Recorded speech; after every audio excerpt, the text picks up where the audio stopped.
Game 3 coming up. How can the Pacers get into the paint and break down this Thunder defense? What do they need to do better? Will Haliburton get going? What other problems do the Pacers have to solve? Dustin Dopirak from the Indy Star and I going to help the Pacers break it all down today on the Locked On Pacers podcast.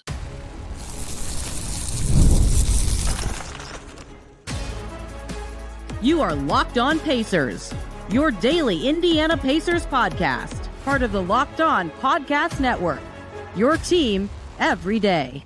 What up, y'all? Happy Wednesday, and welcome into another edition of the Locked On Pacers podcast, where we, of course, talk about the Indiana Pacers. As always, my name's Tony East. I cover the team for Forbes, and today it's Game 3 of the NBA Finals, among the biggest games the Pacers have ever played.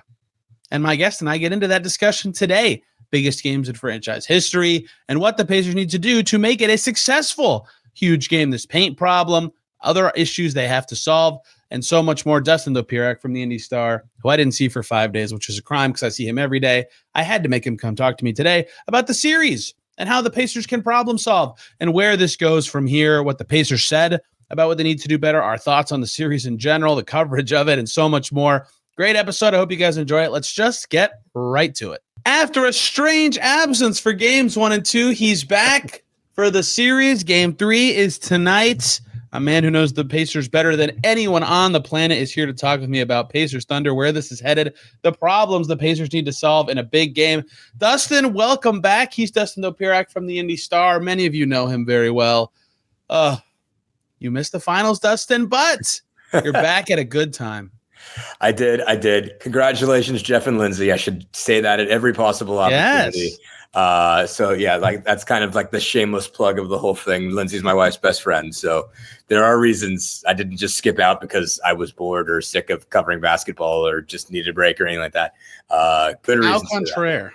We could all use a break. That's fair. Dustin, I did not allow you to prep for this question, but I was asking someone else about this today. Mm-hmm. And I think it's a fair question. It's a two-parter. Part 1, is this the biggest game in Pacers franchise history? Part 2, is it their biggest home game in franchise history? It's similar actually for both, but go ahead.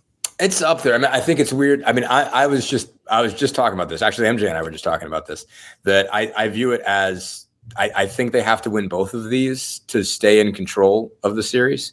I think it's going to be, if Game 3 might be the biggest one, they might win it, but then Game 4 becomes the biggest one, right? So sort of immediately, it has sort of like no, like sort of shelf life, I guess, in that way. I still think it's big to have gotten there. In the first place, I think you can retrospectively make several games we've already seen be the biggest ever.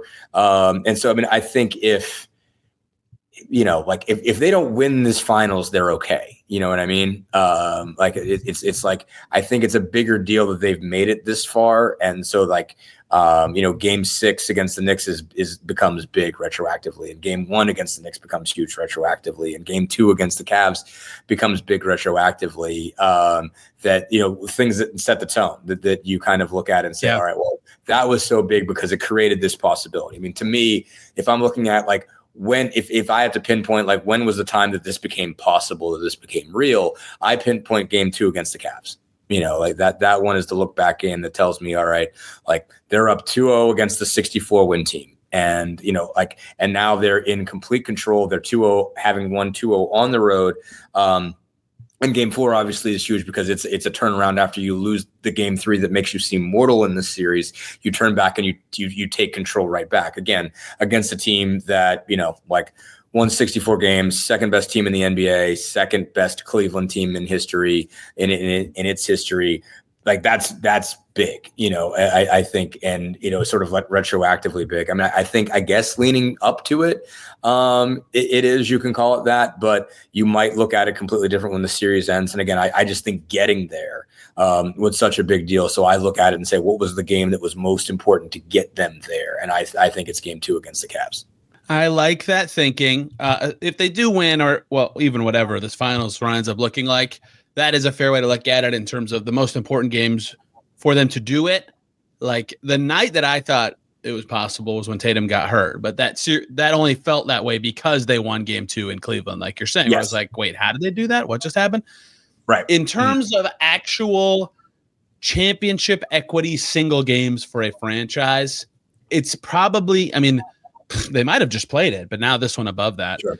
I mean, you're talking, because they went down 2-0 to the Lakers in 2000. You're probably talking game 4 of that series, which went to overtime before Kobe became Kobe. And then game 2, and now this game 3, and maybe game 4, even if they lose it because they went up 1-0 of this OKC series. So you could quip maybe game, 6 of that Lakers series because it was 3-2. Like you win 2, you win a championship. So like it's in the top 5, which is absolutely crazy to think about because it's early in the series still, but a chance to be 2 wins from a title is massive. A chance to go up when you're the underdogs on paper is massive. And I was thinking about that a lot today of where I would think this ranks, and I wasn't old enough to understand what was happening in 2000 to know what was going on, even though I did watch all those games during COVID when the NBA made them available on the League Pass archive. You could really see a blossoming young Kobe Bryant in that series. But regardless, it's up there. And that's why all these problem-solving discussions are so important. And you were there today, and you know the theme. It might seem like it's being beaten to death, but it's the most important thing. It is. You've been around this team to know it. Paint. Touch the paint. Get in there. In the first game, they had more paint touches than the Thunder. In game 2, Esfandiar Barahini tweeted this. I believe the paint touches was 24-10 in favor of OKC. 10 total. Yeah. They end up with 34 points in the paint. Paint touches does not count like paint, like literal drives into paint. Anyway, they couldn't get there. They couldn't score there, and they could not get in there. Chet Holmgren talked about it today when I asked him how they stopped it. If you want to go listen to that, you can. It's just they can't do it, and that is what's halting their offense. Like they have this line in the playoffs of 110. If they score more than 110, they've won every game. If they score under it, they've lost every game. They're Tyrese Haliburton missed the buzzer of game 1 away from being under it both times. Dustin, they have to get in the paint. Can they do it? How can they do it? How can they do it? I mean, and they can get there. I think one of the first things I did, when the game ended, and obviously I didn't have to write very much on Sunday night because I was just watching this from right where I'm broadcasting from right now on my couch, because a moment that stood out to me just from a hearing it, perspective, and also hearing the broadcast. So when Haliburton comes off, gets downhill and gets a dunk, gets a clear dunk, Richard Jefferson's like, where has this been? And it sort of crystallized for me that moment of everybody just acting like this is just Ty just doesn't want to do it. He's just like, oh, I would rather not go dunk, or something like that, which is absurd. And so I went and watched this play again. And, watched it a couple of times, and I realized how much had to go right, that isn't Ty, basically. And a couple of things that stood out to me on that play, and I'm not Mr. X's and O's guy. I think that's pretty clear. I do not compare to Caitlin Cooper here, but I'm just watching this play, it's a dribble, basically it's a pass to Turner at the top of the key, it's a dribble handoff and he doesn't make contact with Dort, but he kind of basically cuts off the space. There's no space between Myles and Ty. So Dort has to trail. He has to trail Ty directly behind him. He can't, he can't basically bust through that screen. He doesn't even try. He just goes right behind Ty. And, so that he kind of sees that as the fastest way. And Ty has the edge and he comes around the corner. And when he comes around the corner, Shepherd executes a back screen at the exact perfect time on Chet to make sure he can't get around that. And I think Wiggins was guarding Shepherd,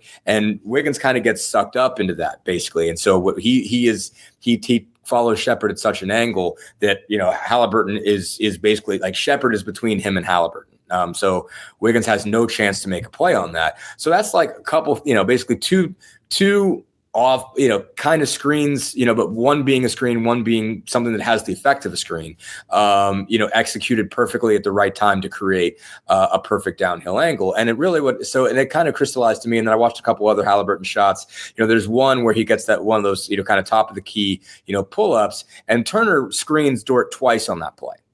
Basically he screens and then, basically then Haliburton comes right back around and Turner screens him again. And it just struck me as it really comes down to the off-ball execution, and it has to be really good. And the hard part is how many times are you going to be that good in a night?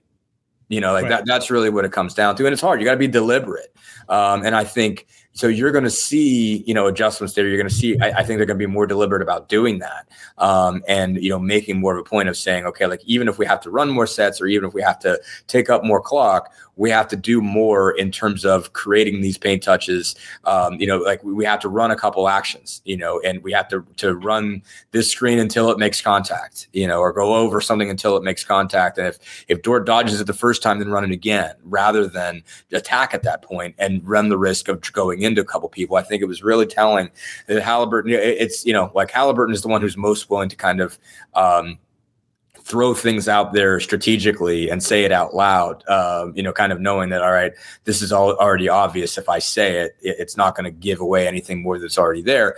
He said a couple of times, like, I think even in the post game, he's like, I'm really good on high ball screens. He says, but we keep running high ball screens. And when you do it against them, they load up and you run into a pile of them. And so that's got to be a thing I can't do. He's like, I've got to run more off the pitch. And I thought that was interesting too, because you do see that in some of the shots he makes. And he said, when I asked about it again today, not me again, but went down that same, kind of path. He's like, you can't do the same thing. You can't do normal dosage. So it's just basically like he has had to reconsider not just what they're doing, but to use his term directly, the dosage of it, like how often do you do that?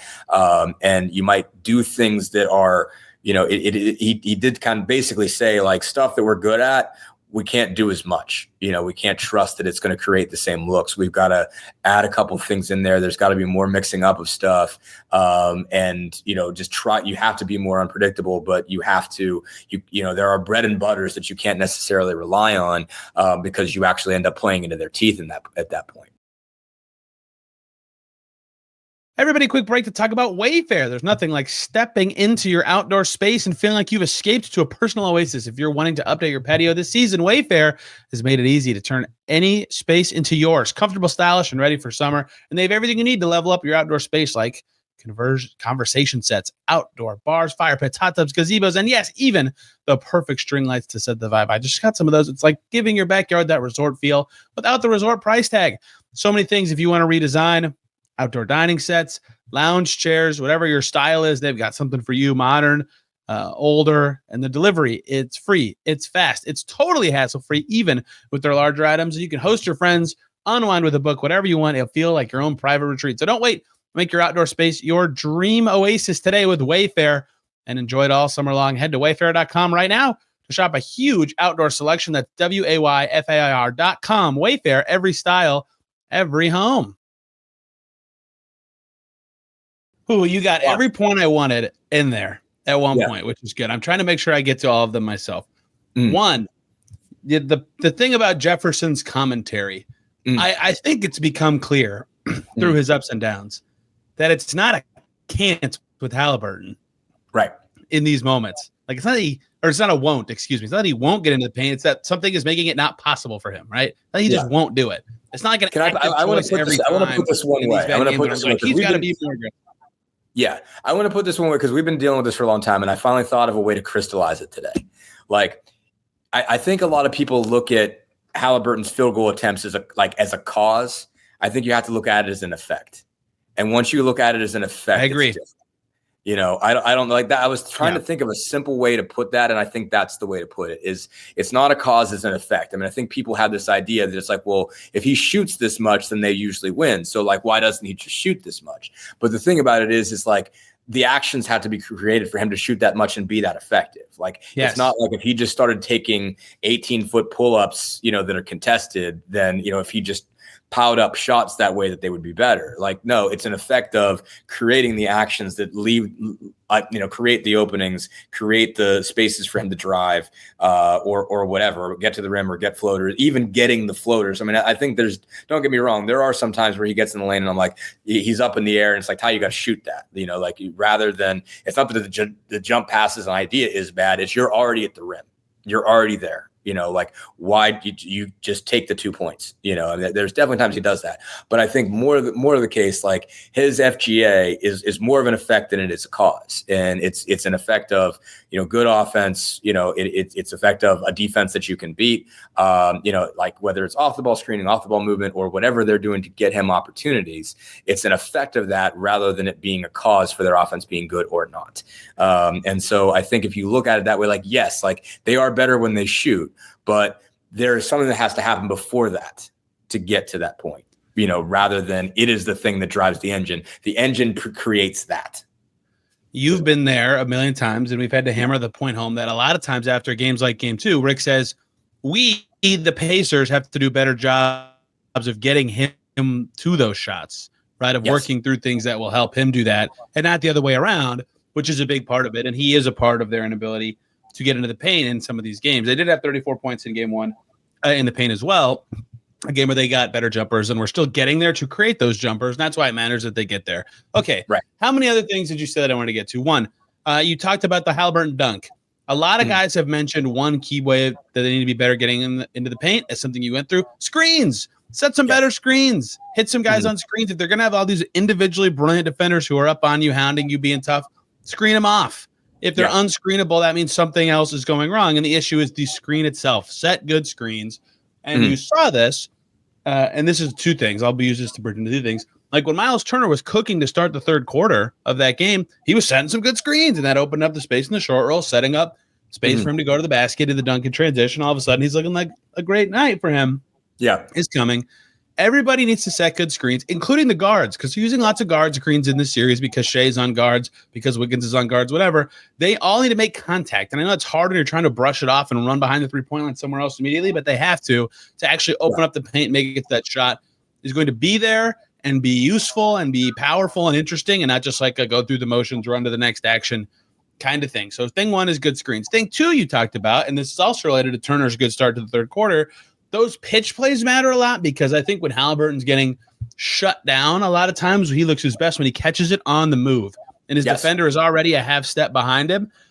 So I think not off ball, like calling him an off ball player in those moments is technically true, but it's not the design of the play. It's not to him to be off the ball. It's to actually get him onto the ball. But I think you'll see a lot more of that kind of stuff where Myles Turner's that fulcrum at the top of the key or at the elbows or whatever, and he pops out and he catches and he pitches and then it flow and he screens, and then whatever happens from there. There are 10 million actions the Pacers can go to from that moment, since they joked that Rick Carlisle adds a play every game. And the third thing you said that I thought was interesting was about, maybe getting later in the play, calling a play, whatever, if that means you get there better. Like Chet Holmgren today, when I asked him about their defense, was like, we want to, part of walling off the paint is establishing defensive presence at half court, like really early, right? Loading up there, forcing them to think, get them off the ball, blah, blah, blah. And so the Pacers want to play early too. So that early battle is so fascinating. Like what happens in the first 5 seconds of a play to force the other team to react? And so when the Thunder load up and the Pacers just kind of let them do it and then try to run their stuff against it, they look bad. When the Pacers can get to their thing quick for whatever reason, it's a little tougher. So it's just kind of better execution in the first 5 seconds of the clock, whatever that is. If it's an action, a play, running faster across the timeline, whatever it is, that is huge too. So it's like a million little causes from this one thing that will make the Pacers look so much better. And they're not easy fixes, because in the playoffs, 3 of the worst 5 points in the paint games for any team against the Thunder. In the regular season, 2 of the worst 5. It's not easy. Like if you could just do it, you would. But it does seem like a lot of stuff that at least like I can tangibly figure out by watching the games and talking to these guys. But if they could just do it, they would. So they have to figure out a way to get in there, because their offense has just been too stalled in these first 2 games. It's all, I mean, the thing about it is it's like, I think Rick really put it great the way when he was asked, when you asked him about it after game 2, is that he said, like so many things have to go right. And it's like, the thing about it is like, there will be a certain number of plays where they do everything right. And like there were a certain number of plays in game 2 where they did everything right. It's just like the Thunder make you be really right a lot. It's basically like saying like, how many possessions in the course of a game are you going to play this perfect?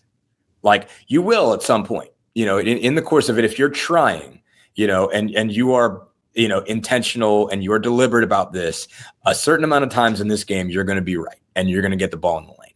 But how many times are you going to be really able to pull that off? Are you going to be able to do it 20? That 20 gets you 40 points in the paint if you do everything right, and that's how it comes. So it's like that, and I think it's like when Rick was just saying, like, you got to start with the rebound, how fast you're pushing it, get in the heart of their defense. You got to move some people around so they're not loading up, and it's like that takes so many bits of execution. Like, and it's just because to go back to your point on the screening, like if you're a little bit off, and either you create, you either get an offensive foul or you don't get a clear. If you don't get a clean, or not clean, just a solid hit on a guy, then all of a sudden, then your play screwed up from there. And so somebody's got to just sort of make something out of a busted, and maybe they do and maybe they don't. But it's just like they force you to execute at such a high level, and it's just a question of if you're an NBA team, you will execute at that high of a level a certain number of times, and just the question is how many times will you? Like how many times are you going to be able to run a play, not without making a mistake, but not without making the mistake that busts the play up. Like how many times are you going to perfectly execute the thing that you absolutely need to execute while they're trying to keep you from executing it? Yeah, it's not an easy solve. If it was an easy solve, any team would do it. Nobody's done it. Not even Nikola Jokic could do it. He's a pretty good post player, I would say. One more break, so we can talk about game time. There's unlike the NBA playoffs, the intensity, the buzzer beaters, the fans losing their minds. It's the kind of atmosphere you must experience live, and this year's matchups are delivering. If you want in, Game Time makes it fast and easy to get seats, even for the biggest playoff games. Prices on the app actually go down closer to tip-off, plus with their killer last-minute deals, panoramic seat views, and no surprise fees. Game Time is a game changer. I used it to go see the Dallas Wings play the New York Liberty in the Barclays Center. Love the seat view feature. Love the Game Time guarantee, so you're getting the best deal. They'll actually credit you 110% of the difference if you find cheaper rows or cheaper seats elsewhere in the same row and section. The NFL tickets now available with that schedule out too. So take the guesswork out of buying tickets with Game Time. Download the Game Time app, create an account, use the code LOCKEDONNBA. You'll get $20 off your first purchase. Terms apply. Again, create an account and redeem the code LOCKEDONNBA for $20 off. Download Game Time today. Last minute tickets, lowest price, guaranteed. Dustin, did you identify anything else that you'd view as a problem, something else the Pacers need to solve, an area you'd like to see them be better, for example, in Game 3? I've talked a lot about the bench. The bench hasn't been good enough, but is there anything else to you that is alarming or glaring? Not glaring. Obviously, I think if you're not going to score in the paint, you've got to shoot a little bit better than they did. They didn't shoot terrible, but they need to shoot a little bit better. I think, to your point, the bench has to be a little bit better. I think what's been interesting, I think even on all we've talked about as far as depth is concerned, like on one hand, this year's depth is better because it plays more to the theory of the case. It's more of an exhausting bench than I think last year's bench was, but last year's bench was better at basketball. I think if you just played a 5-on-5 with last year's second unit versus this year's second unit, I think last year's second unit wins. I think TJ was better. Obi was about the same. When you had a full scale Buddy, when you had a full scale Jalen Smith, those guys could do some more things as far as, shooting, passing, and handling and all that kind of stuff, or even rebounding to a certain extent. This year's group is more exhausting. You have more guys that are just going to get up in you. But last year's group was a little bit better. And you haven't seen, you need some more consistency from Ben Mathurin. You need some more consistency from Obi. Obi hit some big shots, obviously some huge shots in Game 1, had a really good stretch of play. And then he goes 1 of 8, the other night. So you do need some of that. I think, obviously we look at, and this is another one of those effect versus a cause, it's good to have a bunch of guys that are in double figures, and you don't necessarily need somebody that has 30, but you could use somebody who gets 20, that'd be, I think, helpful for somebody to get that level. Yes. Siakam being 3 of 11 isn't great. I think that's obviously a tough one that goes to the paint points, and it's not something we've really addressed because we're just thinking of Haliburton getting downhill. But I think Alex Caruso has done a pretty nice job in the situations he's been on him of making his life difficult when he is getting in isolations. Caruso pointed that out. out. I can't remember if you were there or not, because I know you were by Caruso a little bit today. And he did say basically, he's the one guy who really tries to score out of isolation, and he's so versatile, and it's a problem. So you just got to fight him. And I think Caruso's done a pretty good job at that. So, I mean, I do think, it would be really big for them to win whatever Siakam's matchup is, whether he's going up against a big or whether he's going up against one of these super tough wings, smaller guys. He's got to win that matchup because I think he's probably their best bet. I think he's the guy for which there's not a logical cover, whereas obviously, Dort is sort of, molded. If you were just to try to construct somebody who you're like, okay, who do you think could make Haliburton's life difficult? You would construct Lou Dort. There's not necessarily a guy that construct, not necessarily a guy in that team that you would look at and say, well, that's who you need for Siakam. Obviously, Jalen Williams can guard him, but considering that, you would want more points out of Pascal Siakam by this point. So I would say that those, I think, are the keys to me is, getting some more out of Siakam, getting some more out of the bench. I mean, you just need more out of everybody, but that kind of just links back to the things that we've already, discussed. You've seen up and down as far as rebounding concerned. Obviously, they've got to continue to keep the turnovers as manageable as they can. They're going to commit more than usual, but you need them to commit less than the Thunder usually cause. I mean, so that's kind of the spot that you're aiming for, is just don't be as bad as everybody usually is, and even if you're not going to be as good as you usually are. Big ecosystem series, right? Yes. Like to function well in these games. I haven't heard the word in a while, really missed it. That, I was a big fan of that one. Still am. But yeah, we have heard ecosystem a lot this series. It's fun to watch Rick re-explain the team to everybody. Like, that's sort of a fascinating thing of being on the beat when the whole world starts to cover them, is then everybody's like, okay, well, how does this work again now? And you've certainly seen, obviously, some of the either national voices or regional voices pick this up. And then, so we take on, obviously we take on, Shaquille Taylor, and we've taken on Jamal Collier from ESPN. And, those folks have now seen this a few times, but now we're bringing in, Bond, Tempster, McMahon's, everybody and guys, there's folks that are spending more time around this team. And it's sort of like, okay, how did this work again? How did you guys do this? And it's fascinating to kind of see him re-explain. It's like, okay, no. Okay, it's not that, it's this. That's been kind of fun. But yeah, so it's been Rick bringing out ecosystem again. I think he felt like it got too trite, but it is the best way of explaining it.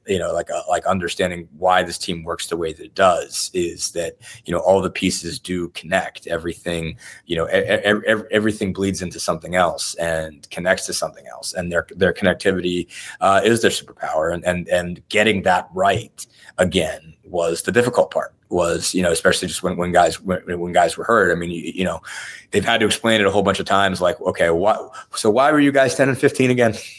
And had to be like, okay, Ben and Aaron and Andrew, we're all out for a while, and they might not be your four leading scorers, but they're your connective tissue. And I think everybody sees that now, but it's like, you have to remember, Nembhard was out for most of a month with the knee tendonitis, and Neesmith missed 35 games with an ankle sprain and, severe ankle sprain, and Shepherd missed a bunch of time with the oblique and ribs and just general misery, whatever he got out of that Miami game. And you just, you're seeing now the importance of those guys. But yeah, no, I mean, it has been a big ecosystem series, and it is an ecosystem, and the Thunder have an ecosystem. And so just, they're trying to not be disrupted by Oklahoma City's ecosystem and somehow disrupt theirs, and doing both at the same time is not easy. If they both have ecosystems, the series should be called the War of the Habitats. That's what I'm going to call it the rest of the way.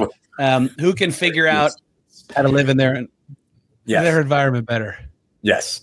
It's been tough for everyone. But yeah, like you saw in game one, and this is what makes Haliburton so interesting to me in this series, is like, if they're cutting off the paint a ton, the thing they're leaving up is the weak side. They think they can recover. Haliburton can make that pass, but that's why they load up on him and make it hard. It's just, it didn't feel like a clash of styles so much heading into the series, but it really has become that. And that's when an ecosystem really has to matter. You need everybody to be good to make your style better than the other team's style. And so if one piece of that experience isn't there, if one guy's not holding up his end of the bargain for one reason or another, it all kind of falls apart.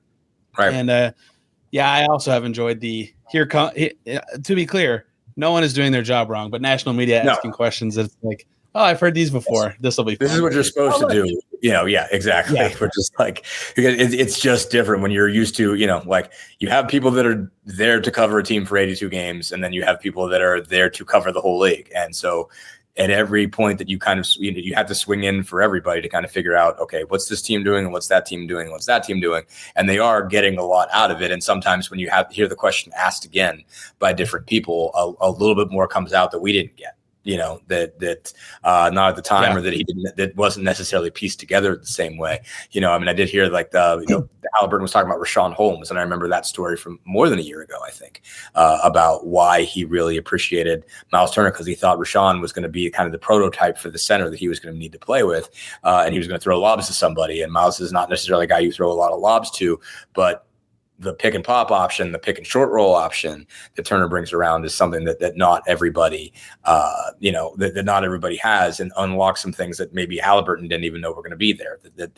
It creates opportunities that maybe he didn't even know were going to be there until they happened. Getting different perspectives on dinners between two people around a key trade and phone calls that were and weren't made, and all sorts of the fun things that got the Pacers to this point where they're now playing a top, most important game the Pacers have ever played. They got to get in the paint. They need their bench to be better. They need to find Siakam's involvement. And whatever happens in the game, the Indy Star, good or bad, we'll have it in there. I was trying to repeat the ad you can hear verbatim in the arena about the Indy Star sometimes with Dustin's beautiful voice in it. One of my favorite things at games. Dustin, thank you so much for wasting your time with me on this Tuesday night. Where can people find you and the things you say about the Pacers, even though I'm sure basically everybody knows? Probably everybody knows. I'm on Twitter. I'm on Blue Sky at Dustin Dopirak. I think it's DustinDopirak.bsky social or whatever that is. And obviously everything's at the Indy Star, IndyStar.com. You can always find our stuff. There will be lots of Star coverage. There was in OKC. There'll be even more in Indy. Looking forward to it myself. Looking forward to more games of this series. Game 3 will be huge. It's tonight. It'll be me afterwards, post-game, unless something crazy happens and Derek Kramer's going to join me too. Thank you, everybody, for tuning in today. Enjoy the game. See you soon.